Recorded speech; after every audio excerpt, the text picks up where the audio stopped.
வைத்தியநாதர் தோடி சரணம். இன்னைக்கு ஆண்களுக்குள்ள மிகப்பெரிய பிரச்சனை அவங்களுக்குள்ள தாது குறைபாடு, ஆண்மை குறைவுன்னு சொல்லலாம். இதுக்கு என்ன செய்யன்னு தெரியாமல் இருக்காங்க. இதுக்கு முக்கியமான காரணம் இவங்களுடைய உடல்ல அளவுக்கு அதிகமான சூடு. இதில் அவங்களுக்கு யூரின் போகும்போது விந்து போயிடும், தூங்கும்போது விந்து போயிடும். இதெல்லாம் சரி பண்ண முடியும்.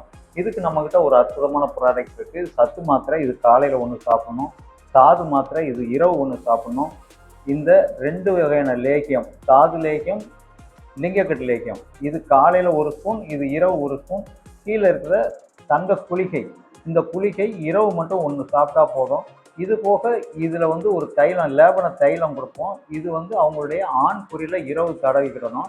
1 மாதத்துலேருந்து 2 மாதம் 3 மாதம். இது ஒரு குறைபாடு, இது நோய் கிடையாது. அவங்களுடைய குறை நிறைவாகிறது வரைக்கும் அவங்க சாப்பிட்டுக்கிட வேண்டியது தான், உபயோகித்துக்கிட வேண்டியது தான். ஒரே மாதத்தில் சிலவங்களுக்கு சரியாகும், சிலவங்களுக்கு 6 மாதம் கூட ஆகும். இதை பற்றி தகவல் வேணும்னா நீங்கள் என்னுடைய நம்பருக்கு என்கிட்டயே கேட்டு இதனுடைய தகவலை தெரிஞ்சுக்கலாம். நன்றி.